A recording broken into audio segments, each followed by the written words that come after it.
आज इम्तियाज जलील आने वाले थे नासिक शहर में चौक मंडली।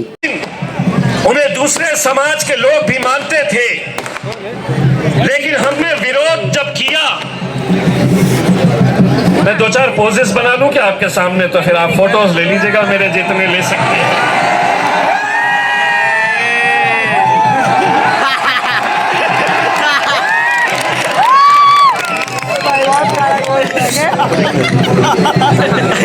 तो हमने, चलिए भाई ये ढोल बांध वालों को बोलिए दूल्हे भाई आ चुके हैं मैदान के अंदर, स्टेज पे पहुंच चुके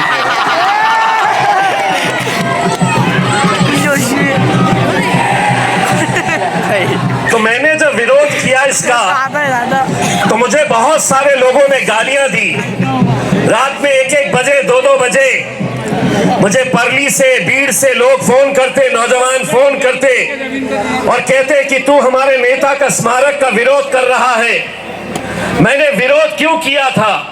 मैंने ये कहा था कि आज हमारे शहर के अंदर हमें किसी पुतले की जरूरत नहीं, हमें किसी के स्मारक की जरूरत नहीं। अगर सही मानों में झाड़ पे झाड़ों को काटने का काम किया जा रहा है, सयाजी शिंदे साहब हो, निरंजन टकले साहब हो, या यहाँ के जितने भी लोग हैं जिन्होंने इसकी मुखालिफत की, मैं उन सभी लोगों को मुबारकबाद देता हूँ और उनको ये कहता हूँ कि आपकी इस लड़ाई में हम भी पूरी तरीके से शामिल हैं। मुझे मालूम है कि नासिक के अंदर कुंभ मेला होने जा रहा है, जिसके लिए हुकूमत ने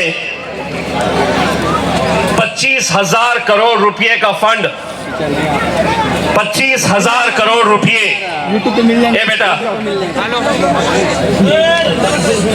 25,000 करोड़ रुपए का फंड इस कुंभ मेले के लिए सैंक्शन किया है।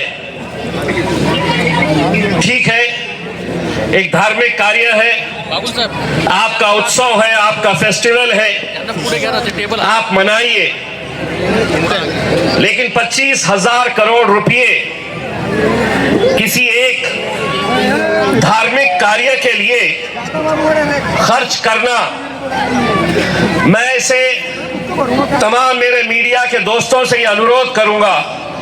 मैं जो बात करने जा रहा हूं उसे आप धर्म के, मजहब के चश्मे से मत देखिए। मैं वो शख्स हूं जिसने मेरे शहर औरंगाबाद में जब भारतीय जनता पार्टी के सही मानों में एक लोक नेता गोपीनाथ मुंडे साहब का स्मारक बनाने के लिए सरकारी जमीन दी गई, जालना रोड की, जो सबसे कीमती जमीन है, उस स्मारक का विरोध अकेले इम्तियाज जलील ने किया, विधानसभा में किया, सड़क पर किया। और मैंने ये कहा कि इसमें कोई दो राय नहीं, इस महाराष्ट्र राज्य के अंदर कुछ ऐसे नेता निकले हैं जिन्हें सभी जाति, धर्म और मजहब के लोग मानते थे। उसमें चाहे विलासराव देशमुख साहब हो, दिवंगत। चलिए आप लोग जरा पीछे हटेंगे। कौन सी भाषा में बोले?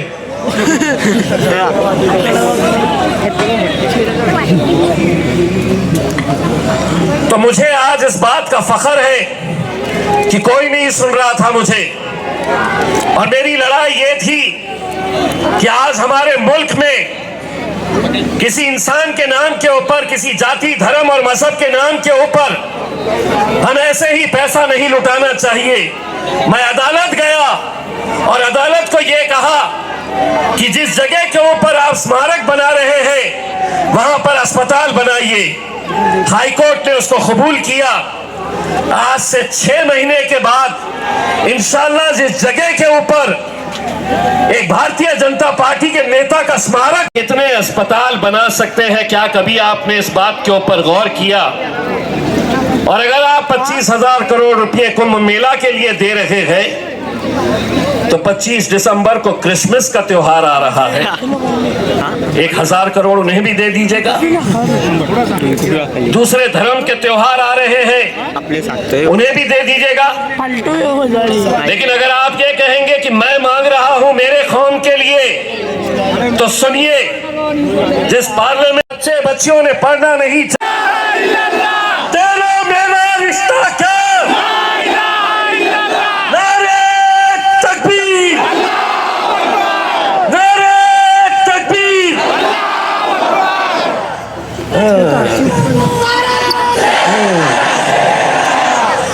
कल चला देगा कोई ना कोई तो चलाएगा, कल कोई ना कोई तो चलाएगा।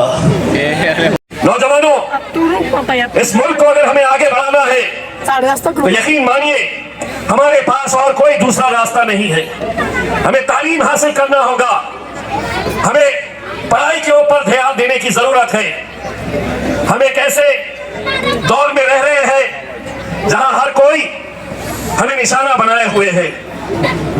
इससे बढ़कर और क्या खराबी हमें देखने को चाहिए।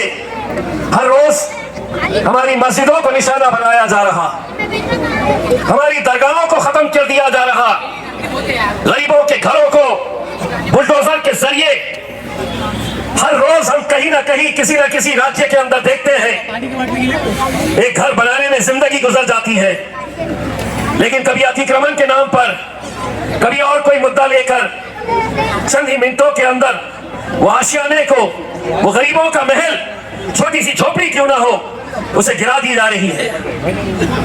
कैसे कैसे कानून आज इस मुल्क में हमारे खिलाफ लाए जा रहे हैं। आने वाला वक्त कैसा है शायद आपको इस बात का अंदाजा भी नहीं होगा, क्योंकि भारतीय जनता पार्टी इन्होंने तय कर लिया है कि हमें इन लोगों से कोई मतलब नहीं है, हमें ये लोग चाहिए ही नहीं। हर रोज कोई ना कोई एक मंत्री खड़े रहता है, कभी हमारे मजहब को गाली, कभी हमारे नौजवानों को, कभी हमारी दाढ़ी को निशाना बनाया, कभी हमारे टोपी को, कभी मस्जिदों को निशाना बनाया जा रहा है, और हम खामोश तमाशाई बनकर हम देख रहे हैं, सुन रहे हैं। लेकिन हम इस मुल्क के अंदर जब 1947 में हमारे पुरखों से पूछा गया था, हमारे बाप दादाओं से पूछा गया था कि तुम्हें यहां रहना है या पाकिस्तान जाना है, तो हमारे पुरखों ने कहा था, और हम भी कह रहे हैं कि हम इस मिट्टी में पैदा हुए हैं और इंशाअल्लाह इसी मिट्टी के अंदर हम दफन होंगे। लेकिन आए दिन कोई ना कोई खड़े रहता है और समझता है कि वो बोलेगा तो इन सबको सुनना पड़ेगा। कोई भी कुछ भी बोलेगा तो तुमको सबको सुनना पड़ेगा। हम सुनते थे, हम इतने सालों तक हम सुनते आए हैं, वो बोलते थे और हम सुनते थे। लेकिन अब कहते हैं ना, लातों के भूत बातों से नहीं मारते। जब तुम बोलते थे तब मजलिस नहीं थी, अब हम आए हैं, अब अगर तुम कुछ बोलेंगे, जिस जबान में तुम बोलेंगे उसी जबान में इंशाअल्लाह तुमको जवाब देंगे। कोई ना कोई खड़ा हो जाता है। लोढ़ा नाम का एक मंत्री, लोढ़ा, महाराष्ट्र की हुकूमत में बहुत बड़ा बिल्डर, एक फ्लैट उसका 100-125 करोड़ रुपए का एक फ्लैट बेचता है मुंबई में। महाराष्ट्र की हुकूमत में मंत्री है, बयान दिया कि अगर किसी को कुरान पढ़ना है, अगर किसी को कुरान पढ़ना है तो वो पाकिस्तान चले जाए। तेरे जहज में आया था क्या हिंदुस्तान लोग? अब ये उस वक्त बयान दिया जब पट्टे को पता था कि उसका बाप बिहार में है तो प्रचार कर रहा है। वरना जिस दिन तूने बयान दिया था उसके दूसरे दिन तुझे जवाब दे दिए होते, लोढ़ा तेरे हाथ में लोटा संभाल। हमारे मुंह मत रख। जो आ रहा है हमारे मुंह, अहमदनगर में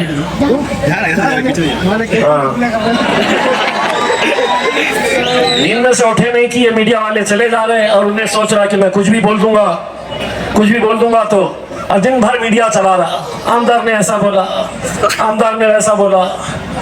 जब बहुत ज्यादा सर के ऊपर से पानी निकल गया तो मैंने एक दिन असद भाई को फोन करके बोला, असद भाई अतमाजी सटक ली। बोले मियाँ क्या करने वाले हैं? एक चक्कर मार के आता ना जरा, मेरा शायद है। और बोले तुम अकेले कहीं, मैं भी चलता साथ। और वहां पर चले गए। वहां पर जाने के बाद, जाने से पहले एक दिन हम कोल्हापुर में गए, दूसरे दिन अहमदनगर आए। कोल्हापुर में जाने वाले थे तो जितने संगठन थे, हिंदुत्ववादी संगठन, उनके साथ भाजपा, सेना, बजरंगिया, उसमें कांग्रेस वाले हम भी पीछे रहते, एनसीपी वाले बोले चलो हम भी चलते हैं, इनको आने नहीं देना है करके पूरे संगठन गए। कमिश्नर को ऐसे फोटो मेमोरेंडम दिए, बोले इनको आने नहीं देना, हमारे शहर के अंदर इनको खत्म रखने नहीं देना, खत्म। अभी हम रास्ते में गाड़ी में बैठे हुए, असद साहब गाड़ी में आगे, इम्तियाज भाई पीछे। किसी ने वीडियो भेजा, एक संगठन का लाल के अभी त्याला इथे पाय ठेवू देणार नाही।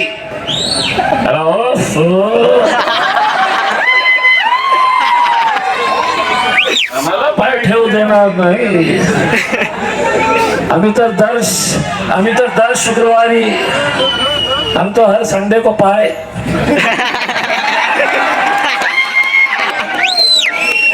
और हमको बोल रहे कि पाय ठेवू देना नहीं। तो मैं गया, अब पहले जाके बोला हे माझा पाय, हे माझा पाय, आणि हे काय ठेवला। आता काय वाकडा करतो माझे। कोल्हापुर में बजा के आ गए, अहमदनगर के अंदर आए तो बहुत फड़फड़ा रहे थे। बोला ये चिकनी चमेली हमारे साथ हमसे पंगा मत ले। एक तो ये है कि हम तुझे छेड़ नहीं रहे, और जबरदस्ती तो उठे ये समझ ले रहा है कि मैं कोई एनसीपी का मुसलमान लीडर हूँ। तो समझ रहा मैं कांग्रेस का कोई गुलाम हूँ? नहीं। अरे मैं असद साहब को मानने वाला वो आदमी पूरे पार्लियामेंट के अंदर अकेले खड़े रह के सबकी नाक में दम कर देता है, तो क्या रे चिल्लर चालर छलते फूटे। आज हमें जिस तरीके से रोका जा रहा है, कहीं ना कहीं बहुत सारी सियासी जमातों को तकलीफ हो रही है। ये नहीं आना चाहिए। हो सकता है आज पुलिस को बोले होंगे जितना रोक सकते रोक लो, रोड के ऊपर ट्रैफिक अड़ाते कितना अड़ा दो। तो आज पहली मर्तबा आए हैं, फिर आएंगे, और अब अगली बार आए तो हेलीकॉप्टर में बैठ के आएंगे। क्या रुका था, हेलीकॉप्टर में आएंगे, उनको ऐसा बाय बाय टाटा करते हुए सीधा लैंड करवा लेंगे तुम्हारे पास। गए वो दिन जब तुम हमें रोका करते थे, हम रुकते थे। गए वो दिन जब तुम बोला करते थे और हम सुनते थे। वीडियो में देखना। अब हम बोलेंगे, उसने क्या बोला? अब हम बोलेंगे। आओ तुम देखो क्या बोलेंगे पता है? अब हम जो भी बोलेंगे हम आधा ही बोलेंगे और आधा आप बोलेंगे।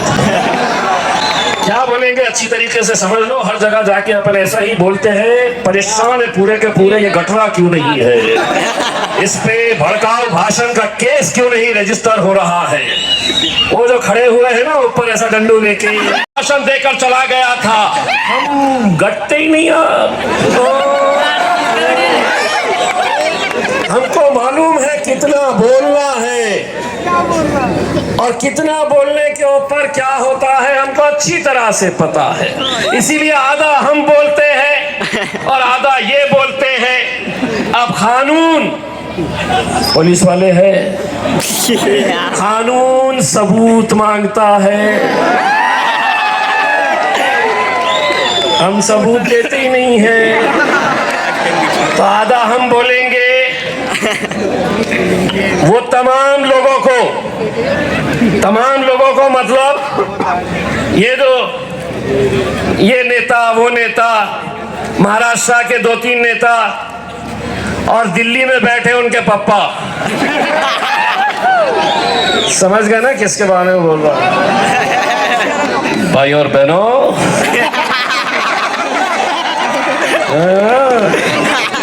मैं बोलूंगा आधा तुम बोलना, ना मेरा कुछ होता ना तुम्हारा कुछ होता। और सुनो,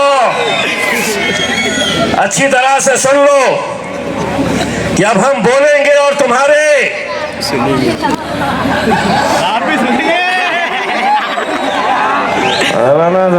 कोई सुना, अब हम बोलेंगे और तुम्हारे मांडा गोश्त मिलता ना यहाँ पे नासिक में शादियों में, तारी मिलती है, खाए नहीं? लुकमान के कबाब वबाब खाते नहीं हो क्या? अरे इतने जोर से बोलो, यहाँ तक आवाज आनी चाहिए। ये तो क्या नासिक के अंदर ही घूमे।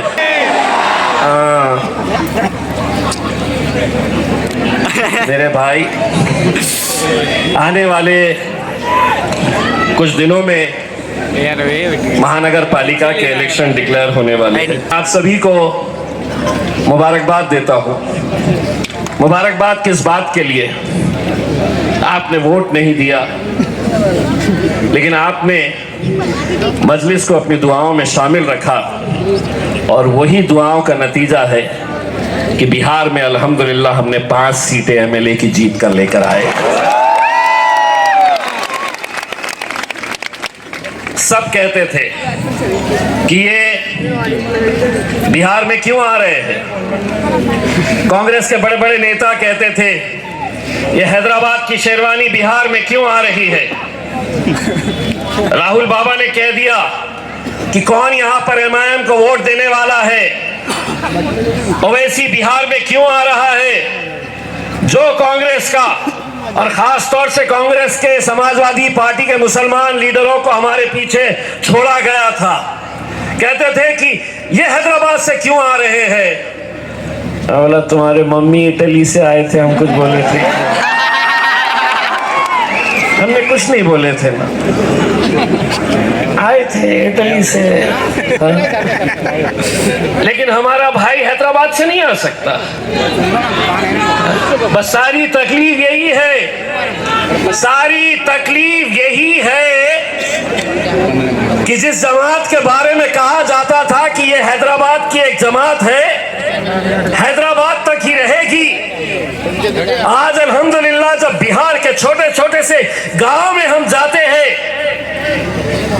झोपड़ी में चले जाओ और वहां पर मोबाइल के ऊपर हमारी बुजुर्ग माँ को बताओ तो असदुद्दीन अवैसी की फोटो देखती है और कहती है कि हाँ ये पतंग छाप वाला है, ये हैदराबाद का है, हमारे लिए लाता है। इलेक्शन आया तो साजिशें भी आएगी।